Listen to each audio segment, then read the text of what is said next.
சென்னையில் தந்தை பெரியார் சிலை மீது செருப்பு வீசிய நபரால் பரபரப்பு ஏற்பட்டுள்ளது. நடந்தது என்ன? விரிவாக பார்க்கலாம். நேற்றைய தினம் இரவு 8 மணி அளவில் சென்னை ஜாஃபர்கான்பேட்டை பிள்ளையார் கோவில் தெருவில் உள்ள கங்கையமரன் திரு சந்திப்பில் தென்சென்னை மேற்கு மாவட்ட மதிமுக சார்பில் நிறுவப்பட்ட பெரியார் சிலை மீது ஏறி நின்று ஒருவர் காலணியால் அடித்திருக்கிறார். உடனடியாக அப்பகுதியில் இருந்த திமுக நிர்வாகிகள் பெரியார் சிலையை அவமதித்த நபரை பிடித்து காவல்துறையிடம் ஒப்படைத்துள்ளனர். ரோந்து பணி காவலர்கள் அவரை குமரன் நகர் காவலர்களிடம் ஒப்படைத்துள்ளனர். பிடிபட்ட நபர் பெரியார் ஒழிக என கூச்சலிட்டுக் கொண்டே சென்றதால் அப்பகுதியில் சிறிது நேரம் பரபரப்பு ஏற்பட்டது. மேலும் அந்த நபர் நாம் தமிழர் கட்சியை சார்ந்தவர் எனவும் காவல்துறையினர் தகவல் தெரிவித்துள்ளனர். சம்பவ இடத்தில் காவல்துறையினர் குவிக்கப்பட்டுள்ளனர்.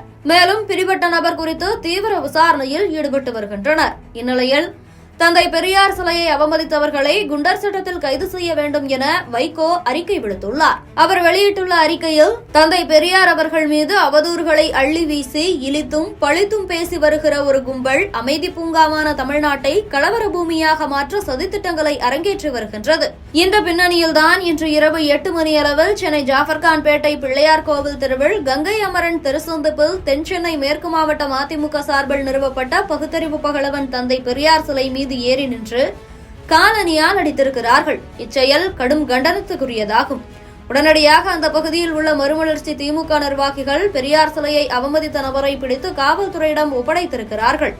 தந்தை பெரியார் சிலையை அவமதித்த நபர் மீது வழக்கு பதிவு செய்ய கோரியும் இதன் பின்னணியில் உள்ள கும்பலை கைது செய்ய கோரியும் தென்சென்னை மேற்கு மாவட்ட செயலாளர் சைதை சுப்பிரமணி தலைமையில் கழக தோழர்கள் மறியல் போராட்டத்தில் ஈடுபட்டுள்ளனர். பெரியார் சிலையை அவமதித்திருக்கும் கும்பலை குண்டர் சட்டத்தின் கீழ் உடனடியாக கைது செய்து சிறையில் அடைக்க வேண்டும். தந்தை பெரியார் அவர்களின் கோட்பாடுகளுக்கு எதிராக கருத்தியல் ரீதியாக விமர்சனங்களை முன்வைப்பது என்பது வேறு. ஆனால் பெரியாரை இழிவுபடுத்துவதை பொறுத்துக் கொள்ள முடியாது.